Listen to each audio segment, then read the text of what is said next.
पर्याप्तक के कितने भव होते हैं? क्या है प्रकरण? अंतर्मूर्त में लब्धि अपर्याप्तक जीव बारंबार बने तो कितने मैक्सिमम भव धारण कर सकता है? किसी को मालूम है कितने भव धारण कर सकता है?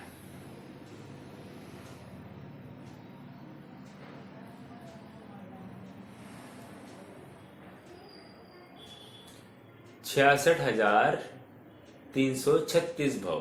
कितने हैं? 66,336 भव। कैसे आए ये 66,336 भव? कह रहे एकेंद्रीय संबंधी कितने हो गए? एकेंद्रीय संबंधी 6012। ऐसे 11 प्रकार के एकेंद्रीय स्थावर की बात आती है। स्थावर और एकेंद्रीय सब मिलकर तो इनके 6012 इंटू 11 कितने हो गए? 66,132। ओके। अब दो इंद्रिय संबंधी अपर्याप्तक भव, लब्धि अपर्याप्तक भव कितने? 80। तीन इंद्रिय संबंधी कह रहे हैं 60। चार इंद्रिय संबंधी 40 और 5 इंद्रिय संबंधी 24। इन सब का जोड़ बनाएंगे तो 66,336 भव आता है। अब यहां पर ये इतना कहने की बात क्यों आई? ये इसलिए कह रहे हैं कि इन लब्ध अपर्याप्तक भवों में ही किसी का ज्ञान इतना हीन होते जाता है कि उसको निरावरण ज्ञान पड़ा रहता है। उस ज्ञान का नाम है पर्याय नामक ज्ञान। उस ज्ञान पर्याय का नाम पर्याय है। क्या कहा फिर से? उस ज्ञान पर्याय का नाम पर्याय है। उसी पर्याय को लब्ध अक्षर पर्याय ज्ञान कहेंगे या निरावरण पर्याय ज्ञान कहेंगे या सर्वजघन्य श्रुत ज्ञान कहेंगे। 3-4 शब्द बताए मैंने। ये पर्याय ज्ञान क्या है? तो कह रहे 6011वां भव लीजिए। कौन सा भव? लब्ध अपर्याप्तक जीव का 6011वां भव।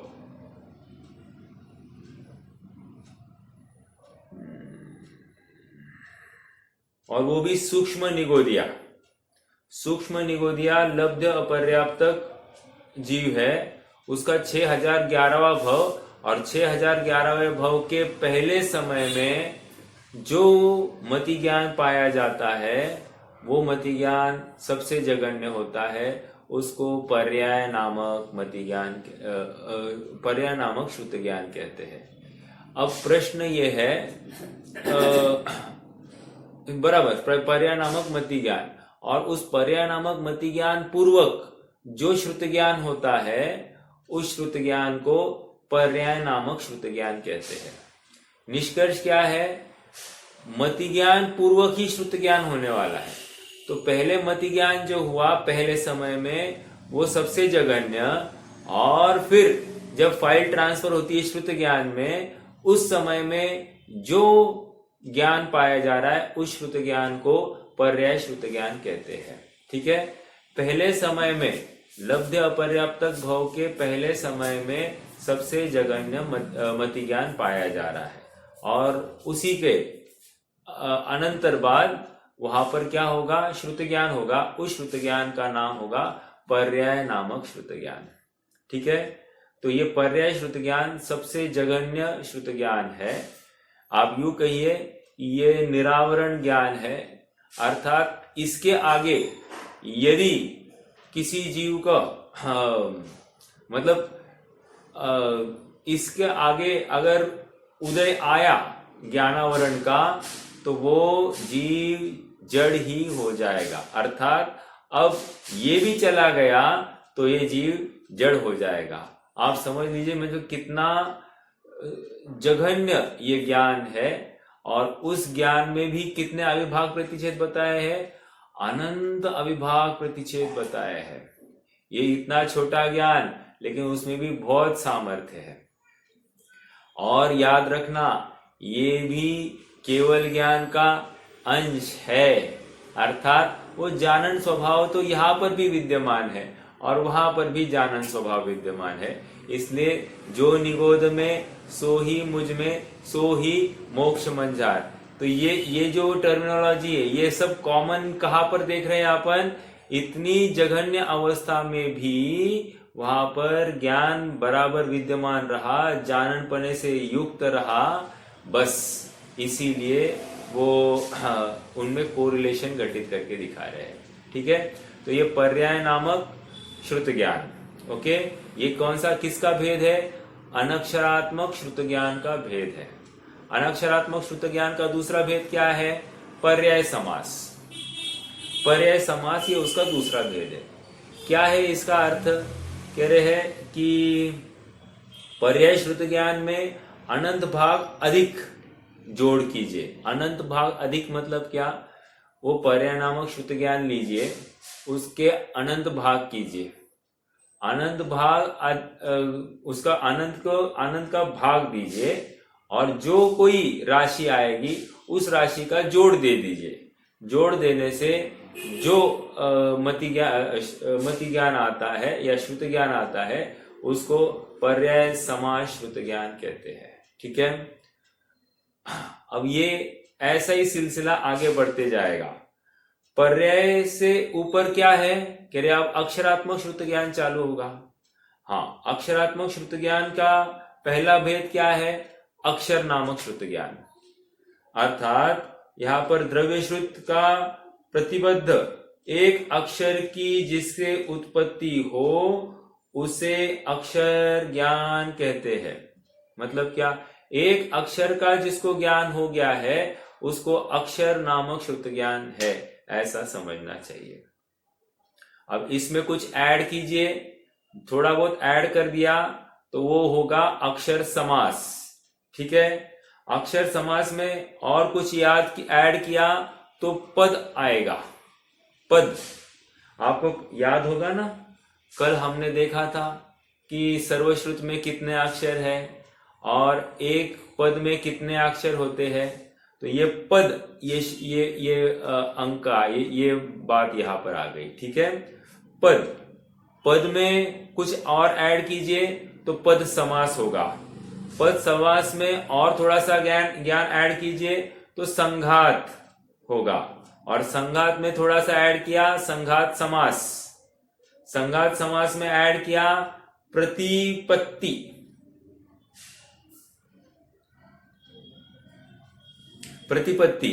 फिर प्रतिपत्ति समास, फिर अनुयोग समास, प्राभृत, फिर प्राभृत समास, फिर प्राभृत समास, वस्तु समास, फिर पूर्व और फिर पूर्व समास। समझ में आया? ये 18 भेद अक्षरात्मक श्रुत ज्ञान के हैं। अब मेरा प्रश्न है कि हमको इसमें से कौन सा ज्ञान हो सकता है? पद समास, संघात समास, कौन सा हो सकता है? थोड़ा सा विचार करेंगे। देखो, कल हमने पद में कितने अक्षर देखे थे, 1634 करोड़, है ना, कुछ अक्षर देखे थे। एक मिनट में अक्षर अमाउंट फिर से एक बार बोल दूं। हाँ, 1634 करोड़ 83,07,888 इतने अक्षर हमने किस में देखे थे? एक पद में देखे थे। ओके, तो इतने अक्षरों का ज्ञान हमको है क्या? 1634 करोड़ 83,07,888 अक्षरों का ज्ञान हमको है क्या? अक्षर प्रमाण किसी पद का हमको ज्ञान है क्या? अगर है तो समझना कि हमको पद नामक श्रुत ज्ञान प्रकट हो गया है। अगर नहीं है तो समझना हम कहाँ है? हम मात्र अक्षर समास श्रुत ज्ञान में खड़े हैं। समझ में आ रहा है क्या? अब इसके आगे की बात तो बहुत आगे है। क्या? संघात समास, प्रतिपत्ति समास, अनुयोग समास, प्राभृत समास, प्राभृत समास, वस्तु समास, पूर्व और पूर्व समास। ये तो बहुत आगे है। ठीक है, कहने की बात इतनी है कि हमारा ज्ञान अभी बहुत ओछा है, और है इस ज्ञान के भी हम क्या करते हैं, अरे बहुत क्षयक्षम है, बहुत क्षयक्षम, बहुत क्षयक्षम। काय का क्षयक्षम मतलब जहां पर द्वादशांग का ज्ञान प्रकट हो जाता है, ऐसे गणधरों को वहां पर 12 अंग और 14 पूर्व, याद रखना मैंने शब्द बोल रहा हूं 14 पूर्व, तो 14 पूर्व का ज्ञान कहा, देखो यहां पर आ रहा है ना, पूर्व समास आ रहा है क्या, पूर्व समास लास्ट में, तो ये वो ज्ञान वहां उनको प्रकट हो जाता है। ठीक है, एक बात तो ये हो गई। अब और एक प्रश्न है, प्रश्न ये है कि ये जो हमारे पास जो जिनवाणी उपलब्ध है वो द्वादशांग में से कौन से अंग का विषय है। ठीक है, तो हमारे पास सबसे पुराने ग्रंथ कौन से हैं, एक तो कषाय पाहुड़ है, एक समयसार है, एक षटखंडागम है, बराबर। तो षटखंडागम किस अंग का, किस श्रुत ज्ञान का अंश है, ये थोड़ा सा समझते हैं। देखो षटखंडागम जो है ये 12वां दृष्टिवाद अंग, ठीक है। वैसे मैं आप सबको 12 अंगों के नाम भी बता दूं तो और ठीक होगा, है ना। उसमें कितने पद है, कितने अक्षर है, उसमें नहीं जाएंगे, लेकिन एटलीस्ट 12 अंगों का नाम तो हमको ज्ञात होना ही चाहिए। वैसे इसका काफी विस्तार से स्वरूप है कि उसका विषय क्या क्या है, लेकिन मैं खाली नाम बोलूंगा और फिर हम आगे बढ़ेंगे।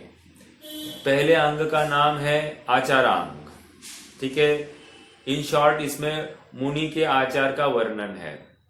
फिर दूसरा है सूत्रकृतांग, परमागम का संक्षेप अर्थ और उसके सिद्धि हेतु वैनिक क्रिया विशेष, मतलब विनय क्रिया विशेष की बात सूत्रकृतांग में है। ये भी चरणानुयोग का ग्रंथ दिखता है। फिर स्थानांग में क्या है, जीव पुद्गल के बढ़ते बढ़ते भेद, ठीक है, मतलब जीव पुद्गल के भेद की चर्चा स्थानांग में आई है।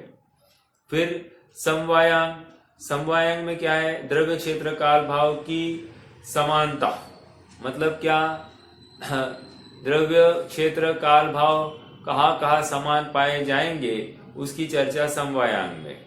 फिर 5वां अंग है व्याख्या प्रज्ञप्ति। यहाँ पर गणधर द्वारा 60,000 प्रश्न पूछे जाते हैं, उन प्रश्नों का विवरण व्याख्या प्रज्ञप्ति, ठीक है। 6वां है ज्ञातृ धर्म कथा। 6वां अंग कौन सा है, ज्ञातृ धर्म कथा। इसमें क्या, रत्नत्रय धर्म, 10 लक्षण आदि धर्म की चर्चा इसमें पाई जाती है। 7वां उपासक अध्ययन, ये क्या है, श्रावक द्वारा चतुर्विध संघ की सेवा कैसे की जाती है उसका निरूपण यहाँ पर उपासक अध्ययन ग्रंथ में। फिर अंतकृत दशांग, 8वां अंग क्या है, अंतकृत दशांग। एक एक तीर्थ के काल में हुए अंतकृत केवली, मतलब मान लीजिए महावीर भगवान के काल में कितने अंतकृत केवली हुए, उनकी सब हिस्ट्री या उनकी सब चरित्र की चर्चा यहाँ पर अंतकृत दशांग में कही जाती है, ठीक है। आगे 9वां अनुत्तर उपपाद दशांग। अब ये क्या है, एक एक केवली के समय में अनुत्तर विमानों में उत्पन्न होने वाले उपसर्ग जीवी मुनि, उनकी चर्चा है। मतलब केवली के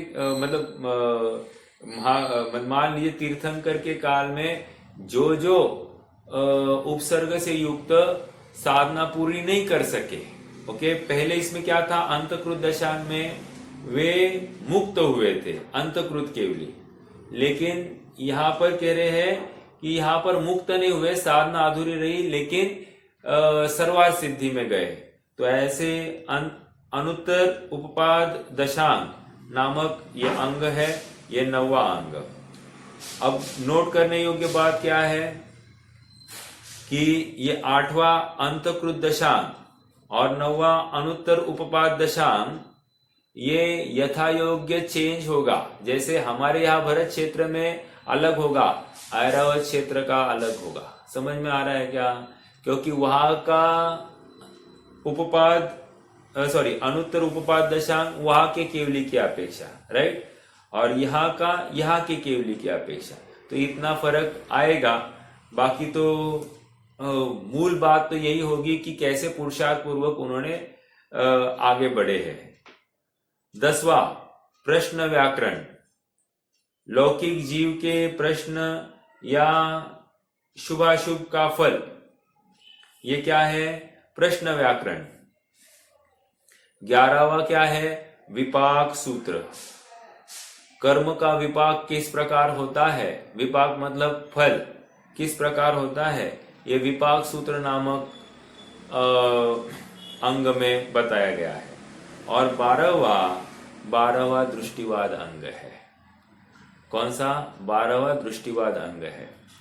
अब एक बात याद रखने योग्य है कि 11 अंगों में, पहले 11 अंगों में मिलकर भी कितने पद है? कह रहे 4,15,02,000 पद है। कितने?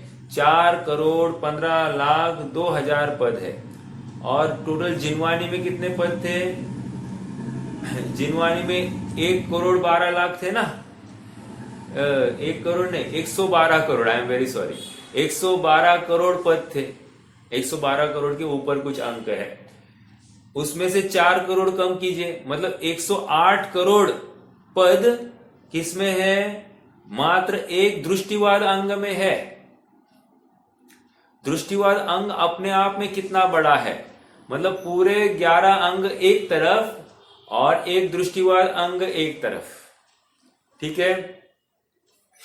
अब दृष्टिवाद अंग के भी ना 5 भेद है: परिकर्म, सूत्र, प्रथमानुयोग, पूर्वगता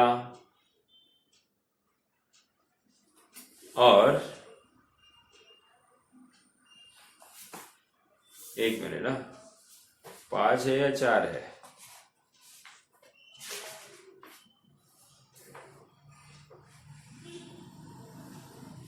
नहीं, 4 भेद है, 4। कौन से? परिकर्म, सूत्र, प्रथमानुयोग और पूर्वगत। अब हम पूर्वगत की चर्चा करेंगे। क्यों करनी है? क्योंकि 5 है क्या? 5 है ना? 5वां कौन सा है? चूलिका। राइट, आई एम सॉरी, 5वां है। मैं तो 5 पढ़े हुए थे, ऐसा ये था, लेकिन मैंने लिखा क्यों नहीं फिर यहां पर मेरे नोट्स में।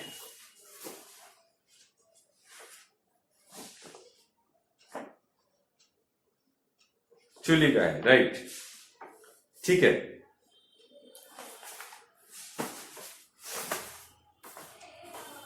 हाँ जी, हाँ, मुझे तो अब पूर्वगत की चर्चा करनी है। पूर्वगत की क्यों करनी है?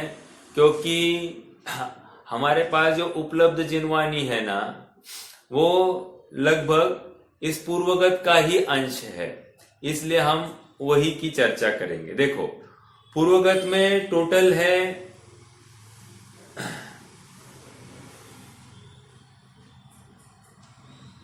10 वस्तु। कितनी वस्तु है? एक मिनट।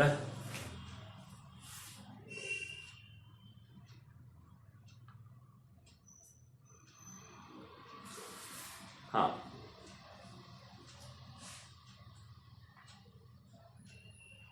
आई एम सॉरी, पूर्वगत में टोटल है 14 पूर्व। कितने पूर्व है? 14 पूर्व। और प्रत्येक पूर्व में अलग अलग वस्तुएं हैं। जैसे पहले उत्पाद पूर्व में 10 वस्तु, ओके। दूसरा अग्रायणी पूर्व में 14 वस्तु है। 14 वस्तु अधिकार, ऐसा ही, मतलब टॉपिक्स आप इस प्रकार ले लीजिए, ठीक है। मतलब एक पूर्व, पूर्व के अंदर कितने भेद है? 14 पूर्व। ओके, पहला कौन सा था? उत्पाद पूर्व, दूसरा अग्रायणी पूर्व, तीसरा वीर्याणुवाद पूर्व, चौथा अस्ति नास्ति प्रमाद, पांचवा ज्ञान प्रवाद, छठा सत्य प्रवाद, सातवां आत्म प्रवाद, नौवां कर्म प्रवाद, 10वां प्रत्याख्यान, 11वां विधानुवाद, 12वां कल्याणवाद, 13वां प्राणवाद और 14वां क्रिया विशालवाद। एक बाकी है ना, लोक बिंदुसार।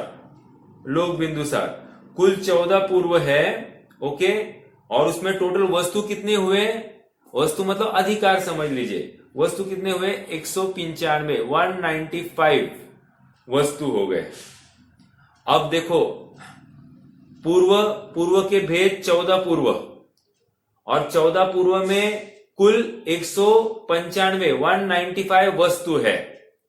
एक एक वस्तु में 20-20 प्रावृत है। कितने प्रावृत है? एक वस्तु में 20 प्रावृत, तो 195 वस्तु में कितने प्रावृत होंगे? इंटू 20 बराबर कितने हो गए? 195 इंटू 20, 390, 3900 प्रावृत हो गए, ठीक है। ये क्यों मैं कह रहा हूं? क्योंकि आप सबको मालूम होगा, अभी अभी हमने पढ़ा क्या? श्रुत ज्ञान पूर्व समास, ये पढ़ा हमने। प्रावृत पढ़ा, प्रावृत समास पढ़ा, प्रावृत भी पढ़ा, राइट। तो ये श्रुत ज्ञान के भेद है।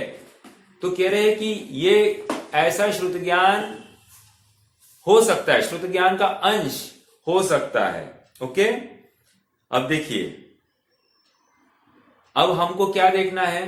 हमको यह देखना है कि हमारा वर्तमान में जो जिनवाणी उपलब्ध है वो किसका अंश है।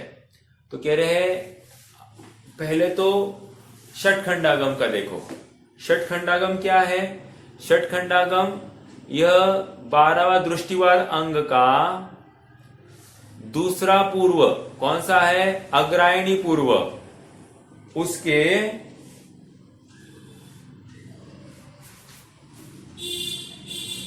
अग्रायणी पूर्व क्या भाग है। अभी अग्रायणी पूर्व में कौन सी वस्तु का भाग है ये मेरे पास लिखित नहीं है, लेकिन वो अग्रायणी पूर्व के किसी वस्तु का अंश है, ओके। दूसरा समयसार। समयसार क्या है? 12वें दृष्टिवाद अंग के 5वें पूर्व। अभी षटखंडागम कौन सा विषय था? दूसरे पूर्व का विषय था। और समयसार 12वें दृष्टिवाद अंग के 5वां ज्ञान प्रवाद। ज्ञान प्रवाद की 10वीं वस्तु। टोटल ज्ञान प्रवाद में कितनी वस्तु थे? 12 वस्तु थी। 12 वस्तु में से ये 10वीं वस्तु। 10वीं वस्तु का तीसरा पाहुड़ है। कितना? तीसरा पाहुड़, ओके। मतलब पूर्व के भेद, एक एक भेद में अनेक वस्तु, और एक वस्तु में 20-20 पाहुड़। ये ऐसा है, एक वस्तु में 20 पाहुड़ है, मतलब सब टॉपिक्स 20-20 है। समझना इस बात को। तो यहां पर दृष्टिवाद अंग का 5वां पूर्व, 5वें पूर्व में 12 वस्तु है, उसमें से 10वीं वस्तु में 20 प्रावृत है। उन 20 प्रावृत में से ये तीसरा प्रावृत है, ठीक है। कषाय पाहुड़ ऑल्सो सेम, जैसा समयसार का विषय है उसी जगह से कषाय पाहुड़ लिया गया है। कषाय पाहुड़ गुणधर आचार्य का है, और गुणधर आचार्य के शिष्य कौन? कुंद स्वामी। तो बराबर वो परंपरा, वो ज्ञान इसी प्रकार से आया। और षट खंडागम ये दर्शन स्वामी की तरफ से उस परंपरा से, वहां से अग्रायणी पूर्व का ज्ञान चला आया। समझ में आ रहा है क्या? तो ये इस प्रकार हमको समझ में आ रहा है कि ये श्रुत ज्ञान अत्यंत वास्ट है। अब प्रश्न यही खड़ा हो रहा है कि हम तो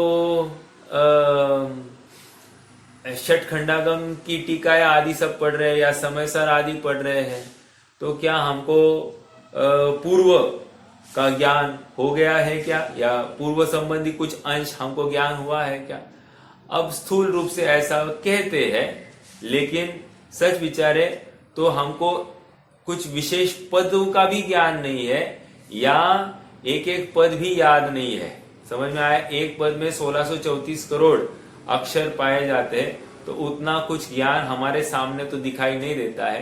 तो अपन मोटा मोटा कहे उसका भी अंश रूप ज्ञान हमको पाया जाता है, ठीक है, या उनका भावपरक ज्ञान हमको पाया जाता है, ठीक है। ये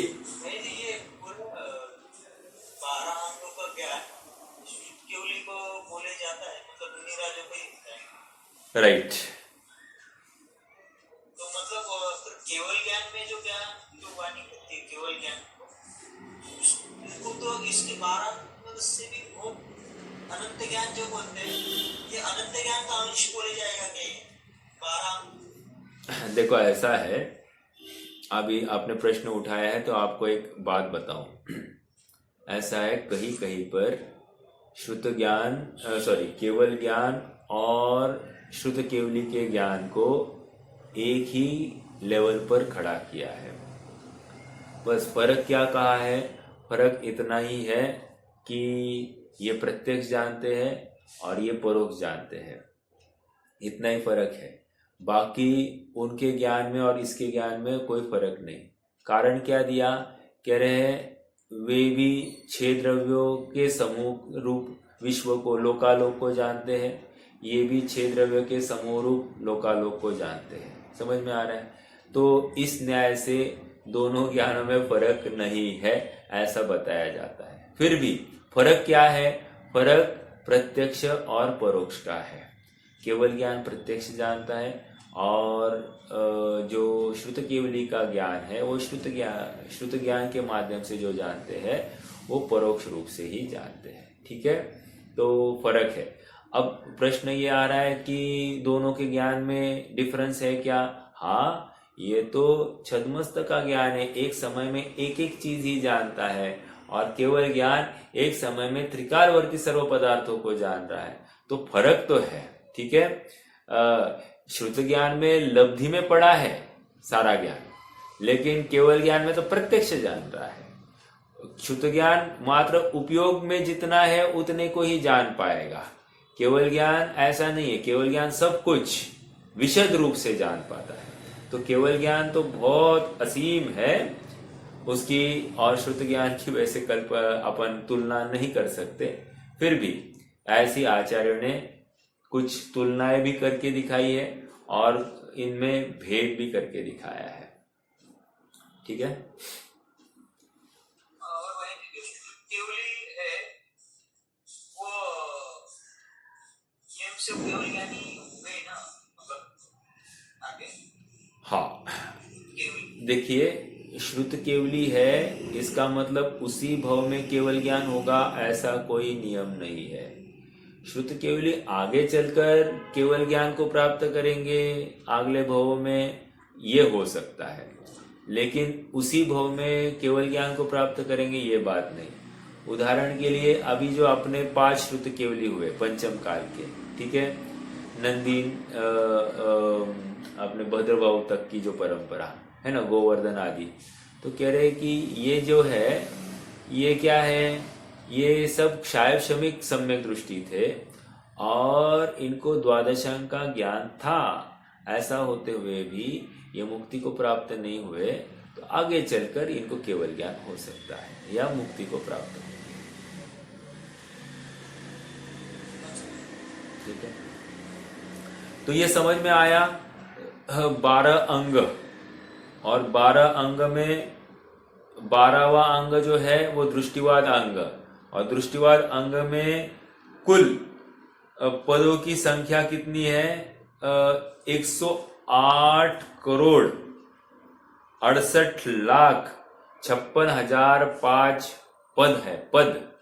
ओके, और उसको किससे मल्टीप्लाई करना? 1634 करोड़, जो कुछ अक्षर का जो मात्रा है उस अक्षरों से मल्टीप्लाई कीजिए तो टोटल इतने अक्षर मात्र दृष्टिवाद अंग में पाए जाएंगे। ठीक है, अब बहुत वास्ट है। आप सारी जिनवानी एक तरफ और ये एक तरफ, तो भी कुछ फर्क नहीं पड़ेगा। इतना वास्ट ये विषय है। मैं तो ये कहूं कि पूर्व में ही इतना माल है, बाकी सारी जिनवानी एक तरफ और पूर्व का माल एक तरफ। ठीक है, पूर्व में 95 करोड़ है, 95 करोड़ पद। ओके,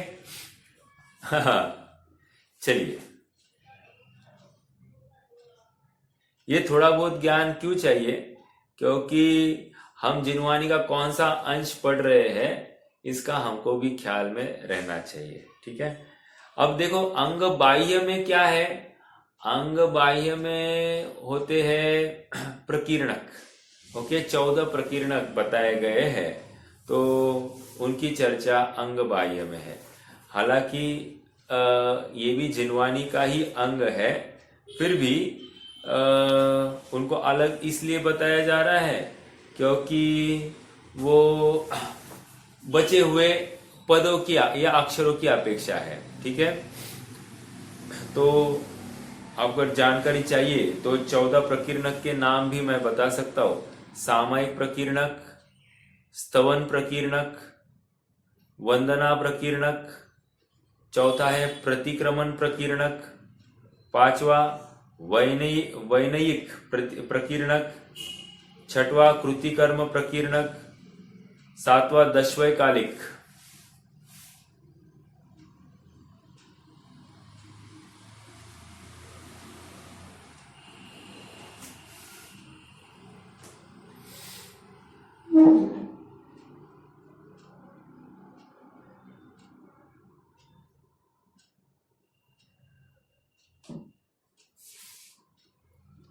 सातवां कौन सा था? दशवैकालिक।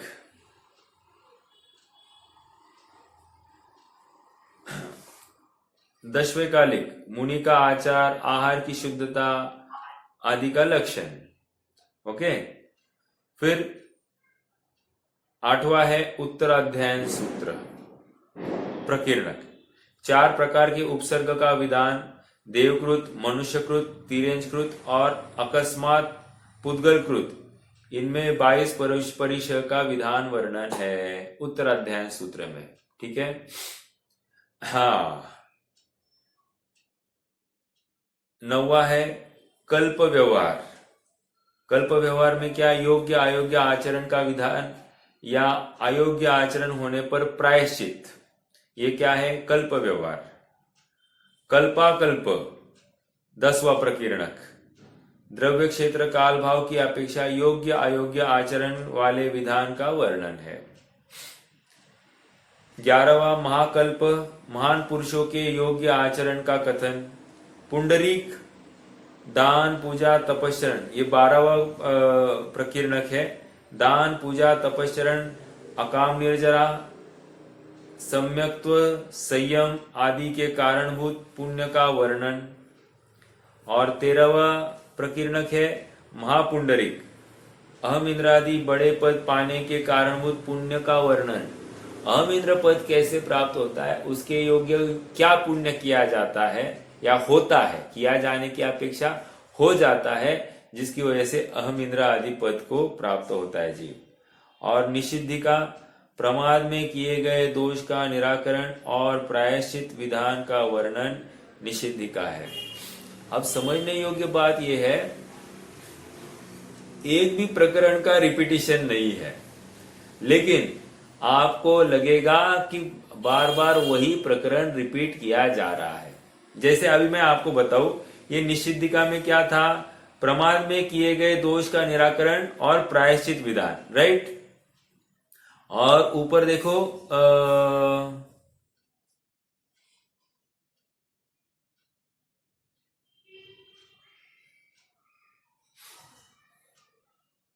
प्रायश्चित का एक जगह पर और आया है, एक मिनट।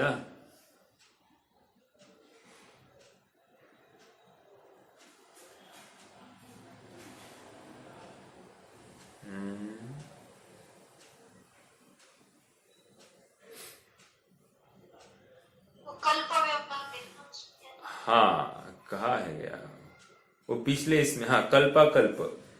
कल्पाकल्प में क्षेत्रकाल की अपेक्षा यथा योग्य आचरण वाले विधान का वर्णन है। नहीं ना, उसमें ना उसके ऊपर है ना, कल्प व्यवहार योग्य अयोग्य आचरण के विधान और अयोग्य आचरण होने पर प्रायश्चित। हाँ, कल्प व्यवहार, कल्प व्यवहार में मैं वही देख रहा था, योग्य अयोग्य आचरण का विधान या अयोग्य आचरण होने पर प्रायश्चित, और यहाँ पर भी विधान का वर्णन में प्रायश्चित विधान का वर्णन। अब ये दोनों में सेम ही विषय आना चाहिए ना ऐसा हमको लगता है, लेकिन वो विषय रिपीट होता नहीं है, ये बात हमको समझनी चाहिए। ठीक है, तो कहने की बात इतनी है कि द्वादशांग अपने आप में अथांग है और उसका पार पाना बिल्कुल कितना पढ़े तो द्वादशांग का पार पड़ेगा ऐसा नहीं है। यहाँ तो आत्मा के आश्रय से अपने आप द्वादशांग प्रकट हो जाता है। कितने शास्त्र पढ़ने की बात नहीं है, कितना आत्मा का आश्रय लेने की बात है। ये समझ में आ रहा है क्या? हम कहते हैं कि करत करत अभ्यास के जड़मती होए सुजान, यहाँ पर कह रहे हैं करत करत आत्मानुभवन के जड़मती होए सुजान, अर्थात द्वादशांग का धारी हो जाता है, बस आपने आत्मा के आश्रय से हो जाता है। कितनी विशेष बात है ना।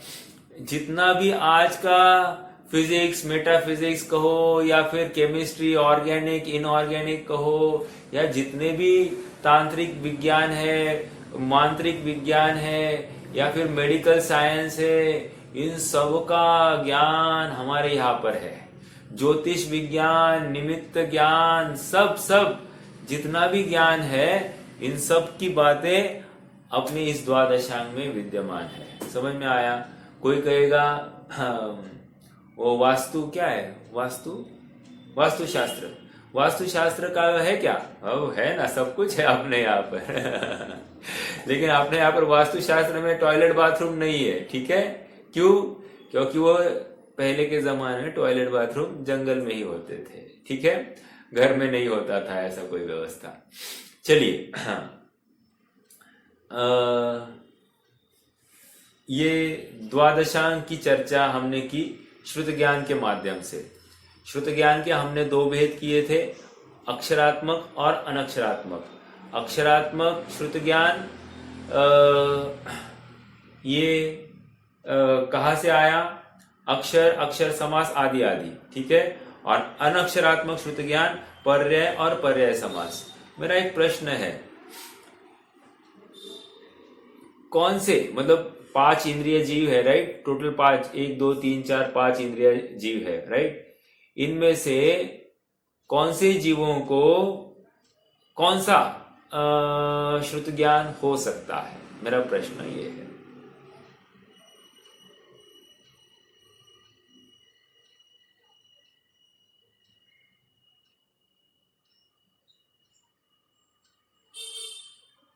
Just guess.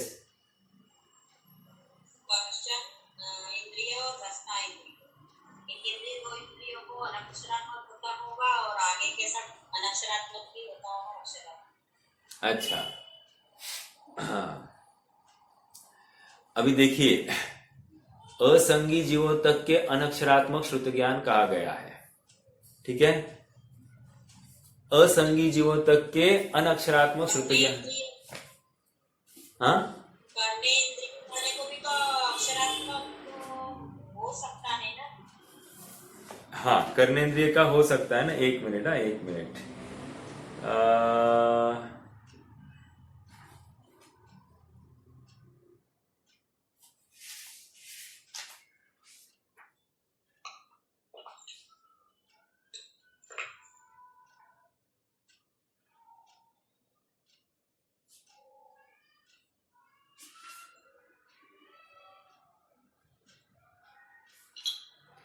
श्रुत ज्ञान का विषय, एक बस मिनट।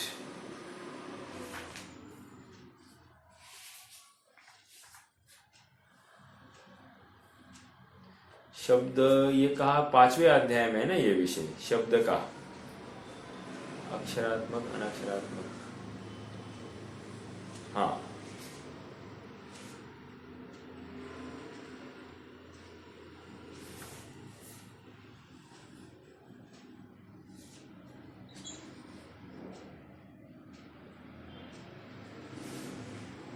ये आप यूं समझ लीजिए कि 4 इंद्रिय तक के जीवों को तो आप अनक्षरात्मक तो ले ही लीजिए।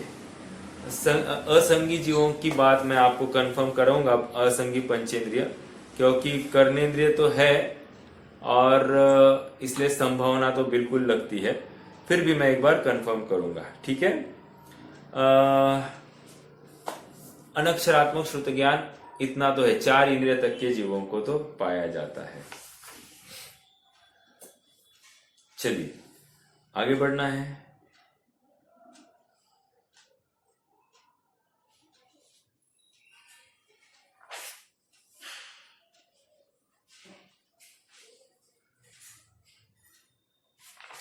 मैं यही देख रहा हूं कि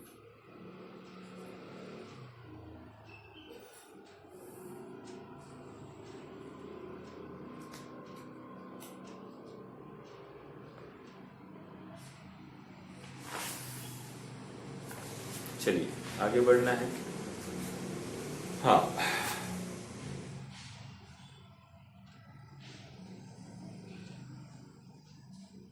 देखो एक प्रश्न है, पूर्ण श्रुत ज्ञान किसे होता है, किसे कहते हैं? पूर्ण श्रुत ज्ञान श्रुत केवली के होता है।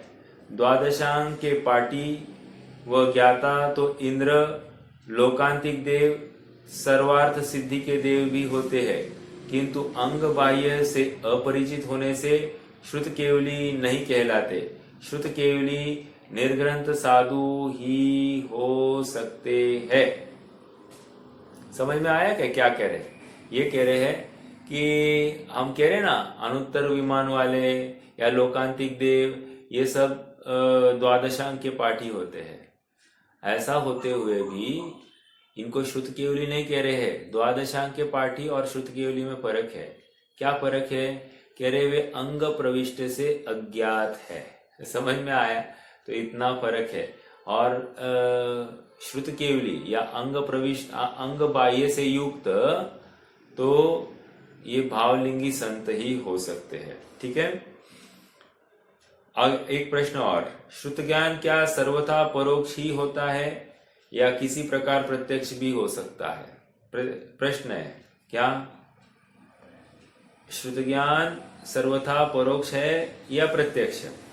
तो यहाँ पर कहते हैं शब्दात्मक श्रुत ज्ञान तो परोक्ष ही है, स्वर्ग आदि बाह्य विषय ज्ञान भी परोक्ष ही है, मैं सुख दुखादि रूप हूँ, ज्ञान रूप हूँ, यह ज्ञान ईशत परोक्ष, और शुद्धात्मा अभिमुख स्वसंवेदन रूप ज्ञान प्रत्यक्ष है।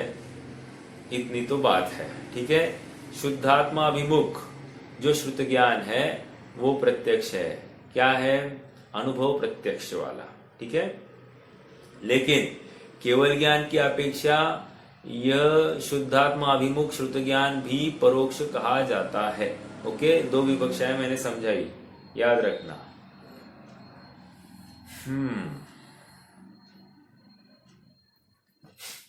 तो कितने भेद हो गए? हमने 2 भेद देखे, अंग बाह्य और अंग प्रविष्ट वाला। ठीक है, ये एक अपेक्षा। दूसरी अपेक्षा क्या देखी? अक्षरात्मक श्रुत ज्ञान और अनक्षरात्मक श्रुत ज्ञान। तो अनक्षरात्मक श्रुत ज्ञान के 2 भेद और अक्षरात्मक श्रुत ज्ञान के 18 भेद। ठीक है। तो ये, और अक्षरात्मक श्रुत ज्ञान अक्षर नामक ज्ञान से चालू होता है और कहाँ खत्म होता है? ये पूर्व समास तक आता है, पूर्व समास। ठीक है। तो ये ऐसा बढ़ता हुआ श्रुत ज्ञान हो सकता है। देखो और एक प्रश्न। हाँ बोलिए।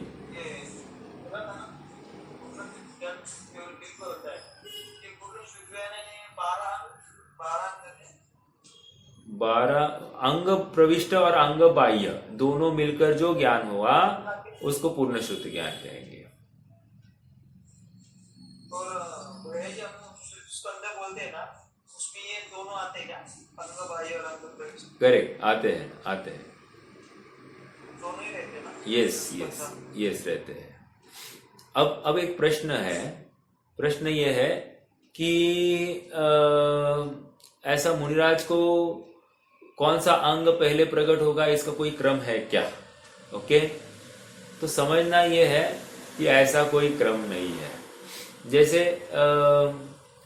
हम ये देखते हैं ना, 11 अंग और 9 पूर्व का पाठी कौन होता है? 11 अंग और 9 पूर्व का पाठी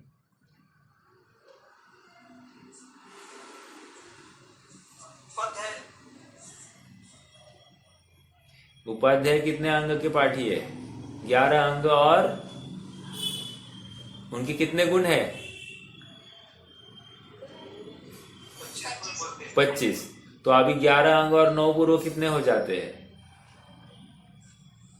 अच्छा, 20 ही होंगे। ठीक है, 11 अंग और 14 पूर्व के पाठी उपाध्याय होते हैं। देखो एक बात और याद रखना, 11 अंग और 9 पूर्व का पाठी ये तो मिथ्या दृष्टि जीव भी हो सकता है, लेकिन 11 अंग और 10 पूर्व का पाठी ये तो सम्यक दृष्टि ही होता है। इसलिए प्रवचन सार के मंगलाचरण में भिन्न 10 पूर्वी वालों को याद किया है। आप थोड़ा सा वहां पे रेफर करना, भिन्न 10 पूर्वी वालों को भी याद किया है। ठीक है, भिन्न 10 पूर्वी का प्रयोजन क्या है? 9 पूर्व वाले को याद क्यों नहीं किया? कह रहे हैं 9 पूर्व के बाद में ऐसा होता है, जो 11 अंग 9 पूर्व का पाठी हो गया तो 9 पूर्व के बाद में इसको अनेक विद्याएं प्रकट हो जाती है। यदि ये उन विद्याओं को ग्रहण करे तो एक झटके में मिथ्यात्व में आ जाता है। ओके, भावलिंगी मुनि हो सकता है, मतलब 11 अंग 9 पूर्व तक ये भावलिंगी भी हो सकता है, लेकिन यदि होना चाहिए इसकी बात नहीं चल रही है। मिथ्या दृष्टि तो 11 अंग 9 पूर्व तक तो अज्ञानी रह सकता है, लेकिन ज्ञान के माध्यम से इतनी सामर्थ्य प्रकट हो जाती है। अब आपका प्रश्न अगला हो सकता है, लेकिन मैं अभी ये पहले कंप्लीट करता हूं। तो कह रहे हैं कि जैसे ही 9 पूर्व का पाठी हो गया, 10वें पूर्व में प्रवेश होने को है, इसको अनेक विद्याएं, जघन्य और लघु विद्याएं और उत्कृष्ट विद्याएं ऐसे उसको कुछ प्रकट हो जाती है। तो ये विद्याएं को यदि वो ग्रहण करे तो ये मिथ्यात्व में आ जाता है। ऐसा कौन सा जीव है? ये रुद्र का जीव ऐसा ही होता है। वो भावलिंगी संत होता है और च्युत होता है, और च्युत होने के बाद में मतलब ये विद्या प्रकट हो गई, विद्याओं को ग्रहण करता है, च्युत होता है, मिथ्यात्व में आता है और फिर नरकगामी हो जाते हैं। ठीक है, तो इतना विशेष समझना कि 11 अंग 10 पूर्वी को ही सम्यक दृष्टि या उनको ही नमस्कार के योग्य वहां पर बताया गया है। ठीक है, ये एक बात। अब दूसरा प्रश्न ये है कि साहब आपने 11 अंग बताया, 11 अंग में तो कितना है? मतलब अब 9 पूर्व की बात कर रहे हो आप, तो 9 पूर्व में पहला 5वां पूर्व अपन ने ज्ञान प्रवाह देखा था, दूसरा पूर्व अग्रायणी पूर्व देखा ही था। तो कह रहे ये इतने सब पूर्व के पाठी हो गए और फिर भी आत्मानुभव से कोरे, ऐसा हो सकता है, पॉसिबल। ठीक है, समझने की बात इतनी है कि कितना ज्ञान है, अर्थात ज्ञान में कितना जानने में आ रहा है, इससे फर्क नहीं पड़ता है। ज्ञान से निज शुद्धात्मा जाना जा रहा है कि नहीं, इससे बिल्कुल फर्क पड़ सकता है। समझ में आ रहा है क्या? इसलिए हमारे यहाँ पर कितनी क्वांटिटी को जानता है इसको कोई महत्व नहीं है। हमारे यहाँ पर क्वालिटी को महत्व है, कितने रस पूर्वक अपने स्वशुद्धात्मा का संवेदन करता है, वो उसको ही सम्यक दृष्टि या सम्यक ज्ञानी कहा गया है। ठीक है, हाँ जी।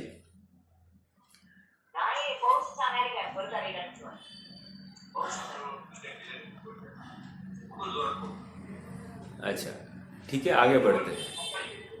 काकी तुमचं माईक म्यूट करा ना, अनम्यूट झाला तुम्ही.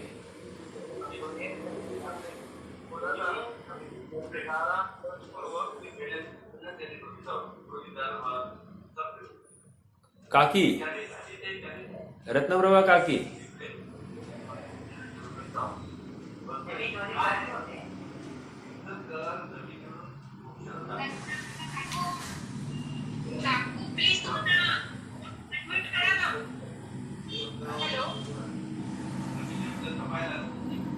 अभी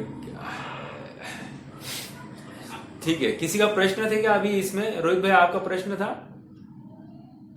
11 भैया जी सब में भी को होता है, ऐसा बोला ना, उसमें फिर से 11 अंग 10 पूर्व का पाठी तो ये भावलिंगी संत ही होंगे, लेकिन 11 अंग 9 पूर्व तक मिथ्या दृष्टि जीव भी जा सकता है. ओके, हाँ, लेकिन 11 अंग 9 पूर्व प्रकट करने वाला भी वैसे मुनि अवस्था वाला जीव ही रहेगा. दूसरा कौन इतना विशुद्ध परिणाम रखे? देखो, विशुद्धता होकर ये इतने लेवल तक जा सकता है, लेकिन काकी तुमचा मोबाईल म्यूट करता का? नहीं तो अंकुश भैया कर सकते हैं ना उनको म्यूट. हो गए ना, शायद हो गए.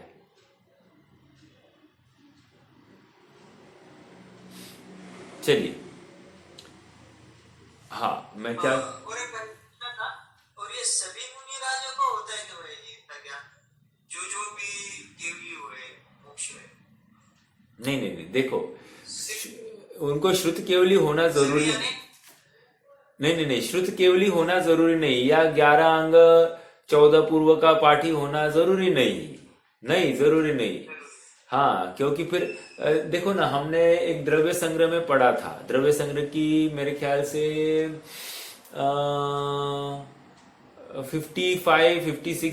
55 के आसपास, नहीं मतलब अंत भाग में ही है. वहां पर प्रश्न किया कि वे इनको क्या थे ये, शिवभूति को अल्प ज्ञान होते हुए भी उनको केवल ज्ञान कैसे हुआ? तो शब्द का भी याद नहीं रहता था, ऐसे हीन ज्ञान से युक्त को भी कैसे मुक्ति होती है? तो वहां पर कहा कि ये अपवाद वचन है, अर्थात ऐसा भी संभव है. इस प्रकार से भी ज्ञान की पूर्णता अचानक हो जाती है. देखो ना, 12वें गुणस्थान तक आवरण है और ये 13वें गुणस्थान में पूरा उघाड़ है. 3 लोग 3 काल जानने की सामर्थ्य, ऐसा भी हो सकता है. ठीक है,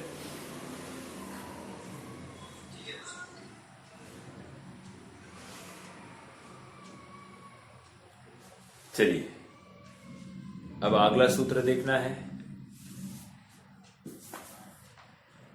अपना कौन सा सूत्र हो गया अभी? 19वां हुआ ना, 19वां हुआ. एक काम करेंगे, आज तो समय हो गया है, अपन अभी अब तक के जितने सूत्र हुए हैं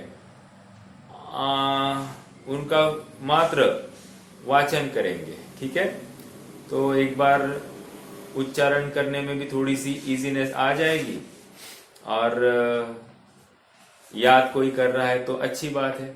देखो, पहला सूत्र सम्यक दर्शन ज्ञान चारित्राणि मोक्ष मार्ग.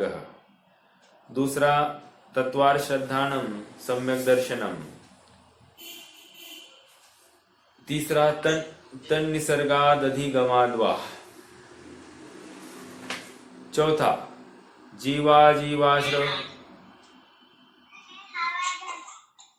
जीवाश्रव बंध संवर निर्जरा मोक्षास्तत्वम. बहन जी आपका माइक म्यूट कर दीजिए. 5वां नाम स्थापना द्रव्य भावतस्तन्यास. 6वां प्रमाण नैरधिगमः.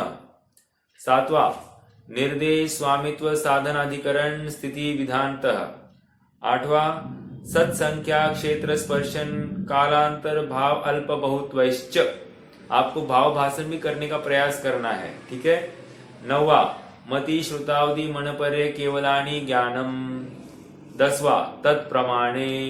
11वां आद्य परोक्षम। 12वां प्रत्यक्षम अन्यत। भाव आ रहा है क्या? 5 सम्यक ज्ञान की चर्चा हुई, वे प्रमाण ज्ञान है। उनमें से पहले 2 परोक्ष प्रमाण है और आगे के 3 प्रत्यक्ष प्रमाण है। तो अपने यहाँ पर कितने प्रकार के प्रमाण माने हैं? मैंने चर्चा की थी, किसी को याद है? कितने प्रकार के प्रमाण माने? प्रत्यक्ष प्रमाण, परोक्ष अनुमान प्रमाण। हाँ, अनुमान प्रमाण भी माना है, ठीक है, ठीक है। आगे बढ़ते हैं।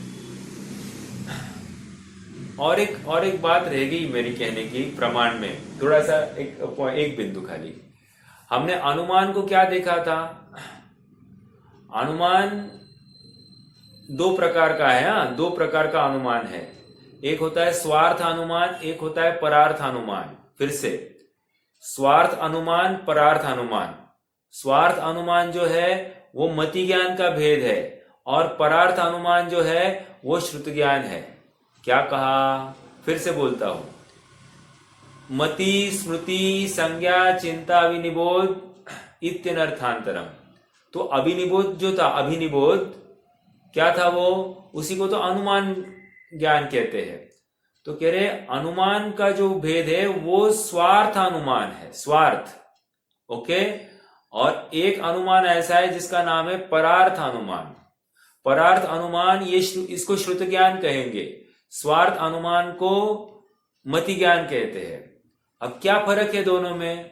कि स्व अर्थ अनुमान मतलब स्व अर्थ, अर्थ मतलब स्व वस्तु के नियम, निज के आश्रय से अनुमान या बिना किसी के कहे निज के आश्रय से अनुमान किया कि यहां धुआं है तो यहां अग्नि होनी ही चाहिए, ठीक है, ऐसा अनुमान मैंने स्वयं किया, तो ये कहेंगे स्वार्थ अनुमान हुआ, अर्थात ये मति ज्ञान का भेद हुआ।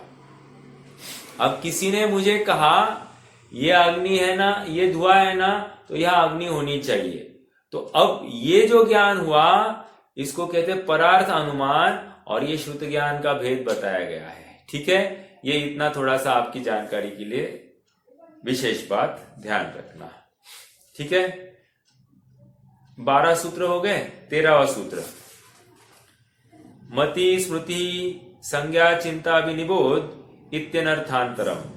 14वां तदिंद्रिया इंद्रिया निमित्तम। 15वां अवग्रहे हा वाय धारणा। 16वां बहुविध क्षिप्राणि सुतानुक्त ध्रुवाणाम सेतराणाम। 17वां अर्थस्य। 18वां व्यंजनस्यावग्रह। 19वां न चक्षुरिंद्रियाभ्याम। 20वां श्रुतम मति पूर्वम द्वयनेक द्वादश भेदम। ठीक है। अब अगला कल से हमारा अवधि ज्ञान का विषय चालू होगा, ठीक है। अब तक कोई प्रश्न है तो आप रख सकते हैं, नहीं तो फिर जिनवानी स्तुति करेंगे।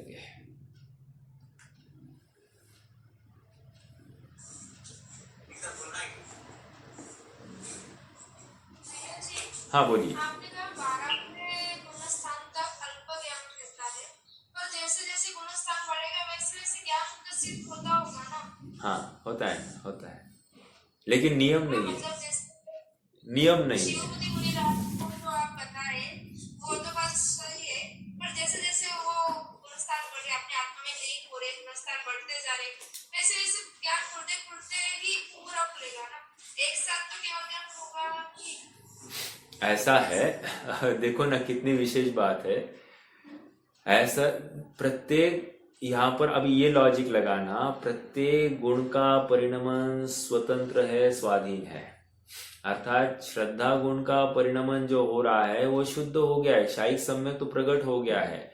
ऐसा होते हुए भी ज्ञानावरण का तीव्र उदय वहां पर पाया जाता है, ओके। या ज्ञानावरण का क्षयोक्षम नहीं है, ये भी कहिए, कोई प्रॉब्लम नहीं। ऐसा पाया जा रहा है इसी अपेक्षा से। तो ज्ञान का पूर्ण विकास 12वें में, वो भी तो आप जादू देखिए ना, ताकत।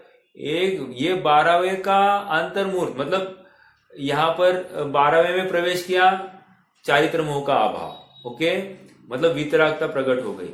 वीतरागता प्रकट हुई है, फिर भी अभी भी छद्मस्त, कुछ भी जानने में नहीं आ रहा है ज्यादा।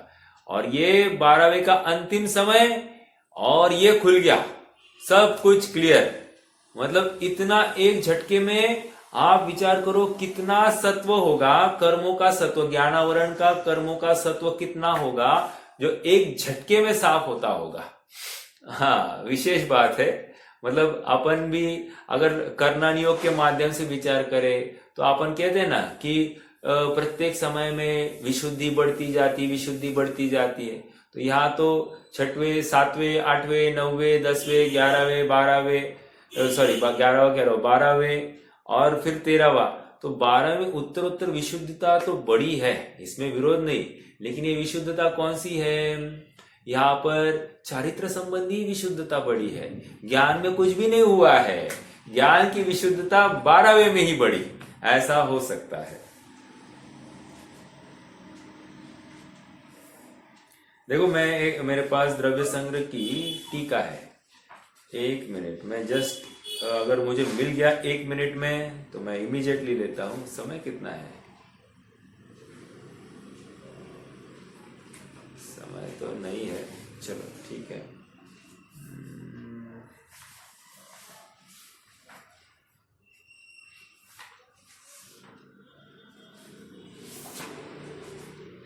हाँ बोलिए ना। अल्पज्ञान किस अपेक्षा से कहा है, मेरे को नहीं समझा। कल का अल्प ज्ञान, ये छद्मस्त का ज्ञान को अल्प ज्ञान कह दिया, बस ये अपेक्षा है। अपन अल्प ज्ञान मतलब वो श्रुत ज्ञान वाला भेद नहीं कह रहे अपन, मतलब पर्याय वाला या ऐसा कुछ नहीं कह रहे, बस छद्मस्त को केवल ज्ञान की अपेक्षा सभी अल्प ज्ञान में लेंगे, ऐसा क्या? वैसा लीजिए। छद्मस्त का ज्ञान नहीं, देखो श्रुत केवली जैसा ज्ञान तो नहीं है, इसको अभी कुछ बोला है वो भी याद नहीं रहता है, इस अपेक्षा से अल्प ज्ञान कहा, बाकी उसमें कोई तर्क नहीं है।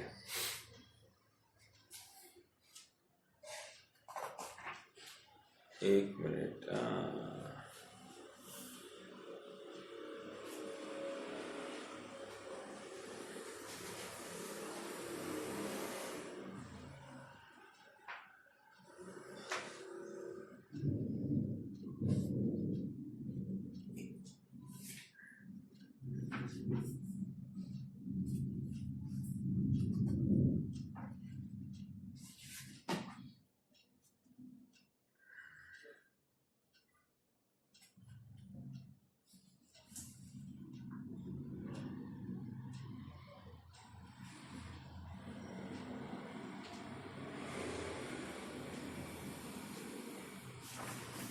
नहीं मिल रहा है, चलिए रुक जाते हैं, जिनवाणी स्तुति कर लेते हैं। मैं कल उस बिंदु को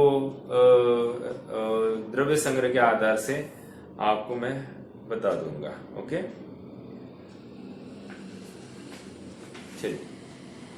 निज निधि निज में बताई यह अनंत उपकार है, इसके लिए जिन वाणी माँ को वंदना शत बार है, इसके लिए जिन वाणी माँ को वंदना शत बार है।